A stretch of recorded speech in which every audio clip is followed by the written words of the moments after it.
بسم الله الرحمن الرحيم hadalka xalay oo bishii 10 ahayd oo duubay madaxweynihii xilka ka dhamaaday Maxamed Cabdullaahi Farmaajo waxa markasta la socda oo leeyahay si dadban oo noo leeyahay hadalkayga ha aaminina sababtoo ah ficilkiisa ayaa markasta khilaafsan hadalkiisa sida aad la socotaan 25 December ee sanadkii tagay ayuu iskool bulisi ka jeediyay khudbad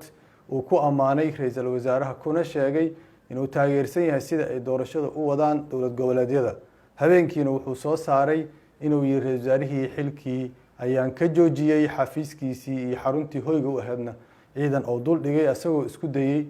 inqilaab inuu ku sameeyo oo markii ugu horeysay taariikhda isku dayay hay'ad nabad ah oo civilian ah inuu awood ku qabsado markii laga soo tago inqilaabkii 69kii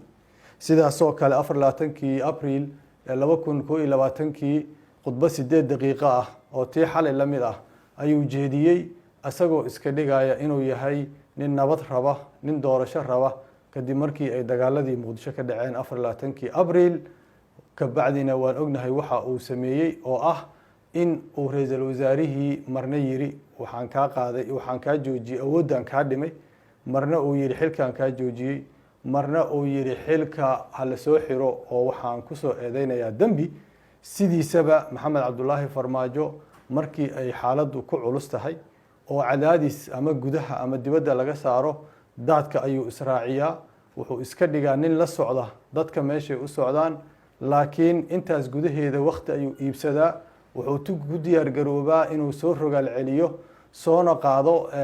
dagaal hor leh sidaas daraadeed annagu ma nihin dadka Soomaaliyeedna waxaan ugu baaqaynaa inaysan ku kadsoomin ku kadsoon ma nihin dadka Soomaaliyeedna waxaan ugu baaqaynaa inaysan ku kadsoomin waqtiga uu iibsanayo sababtoo ah Maxamed Cabdullaahi Farmaajo marna raali kama aha doorasho madax bannaan oo hogaaminayo Maxamed Xuseen Rooble nin yeelayo filla Soomaaliya asagoo fadhiyo maaha sidaas daraadeed waxa uu ka shaqeeyo abaabulka ciidan ah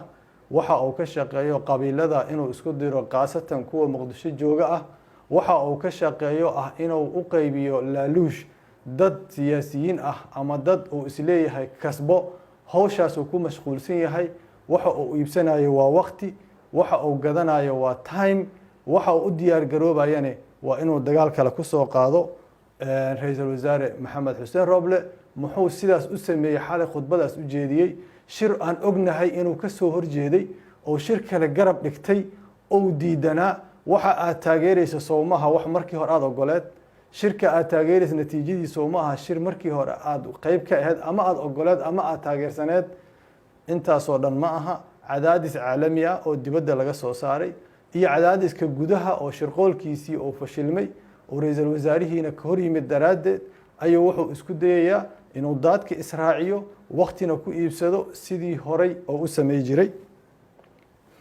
annagu markasta waxaan fiirinaa ficilkiisa asagana oranaya ficilkayga iyo qowlkayga waa iskhilaafsan yihiin mar walba ayaan dari ka weyn ma jirto hal sano oo constitutional crisis dalkan inuu ku jiray maantana wuxuu ku jiraa waxa waaye azmad dastuuriyo shalay ku jiray maantana wuxuu ku jiraa waa azmad credibility in aan madaxweynihii dalka xukunka 4 sano sharciga ku joogay sanadka ku dhawaadna sharci darrada ku jooga qowlkiisa meel laga qabto iyo wax laga rumeeyo aan lahayn waa ninka kula ra'iisul wasaaraha xilkan ka qaaday waan ka joojiyay haddana soo saaray warqad xafiiskiisa ku socota waa ninka oranaya ra'iisul wasaaraha waa fiican yahay galabtii oranaya habeenkiina warqad soo saaraya oo dhahaya waa fashilayay shaqadii waa ku fashilmay waa ninka shirka ra'iisul wasaaraha ku baaqay diiday markii wixii ka soo baxayna dhahaya waan rumaystay taasi waxa la yiraahdaa crisis ama azmad credibility-ga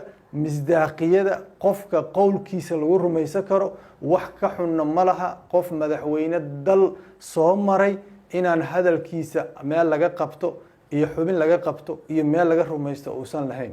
waxa ku soo haray inta uu qabka ku sheegay qabkan lagu celceliyo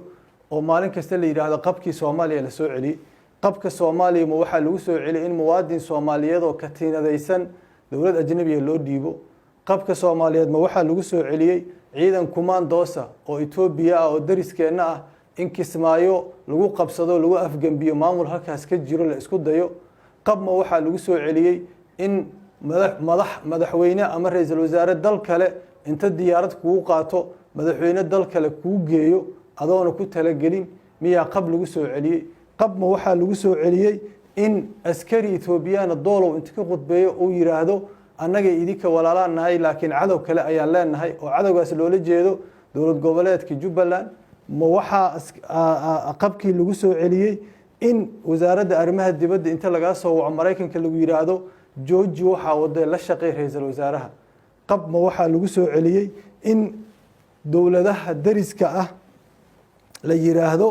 oo la socotaan wasiirka arrimaha dibadda Mareykanka inuu markuu hadlayay oo yiri annaga gobolka qaasatan Ethiopia iyo Soomaaliya waxaan ka warsanaynaa madaxweynaha dowladda Kenya in la yiraahdo miyaa qab lagu soo celiyey xilka waxaa lagu wareejiyay asoo madaxweynihii ka horeeyay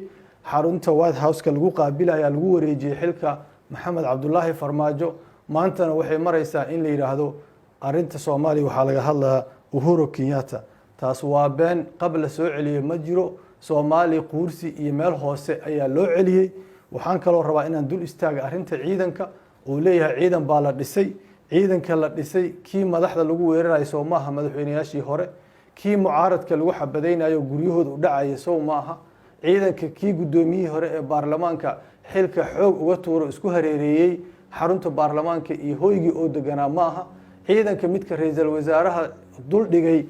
askarta oo rabay xafiiskiisa xaruntiisa inuu la wareego Soomaaliya ciidanka uu dhisay ciidanku Soomaaliya midka aan hal maalin al-shabaab bad ku ridin 5 sano oo Maxamed Cabdullaahi Farmaajo xafiiska joogay 4tii sharciga ahayd iyo sanadkii sharci darrada ahaa ciidanku Soomaaliya midka hadda filla Soomaaliya dhexdeeda isku hor fadhiya ee guryaha fillada ku hareereysan ijaarkeeda iyo kiradeeda la isku dagaalayo sida boos loo kala xirto ciidanka Soomaaliya kii bartanka dhiiqada siyaasadda aad ka fariisisay oo dhalinyaradii aad isku dishay magaaladan dhexdeeda oo aad dowlad goboleed kasta u dirtay si ay uga soo dagaalaan aadna diiday inay hal xabad shabaab ku ridaan ciidankaas miyaa midka aad dhisto noo sheegaysid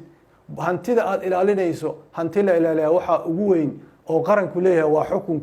xukunkaad boobka sanad ku joogto hanti boobka weyn ma jiro sidaas daraadeed dadka Soomaaliyeed annaga waxaan markasta u taaganahay inaan u iftiinino hadalkiisa inuusan sax ahayn oo markasta dadka Soomaaliyeed jahwareeriyo oo uu ku dhaqmo halhayskii ahaa if you can confuse them haddii aadan qanci karin jahwareeri oo asaga dhan uu ka kooban yahay jahwareeriskana waxaa keenaya inay markasta ficilkiisa iyo qowlkiisa iskhilaafsan yihiin waxaan leenahay ra'iisul wasaare Maxamed Xuseen Roble ninkan wax badan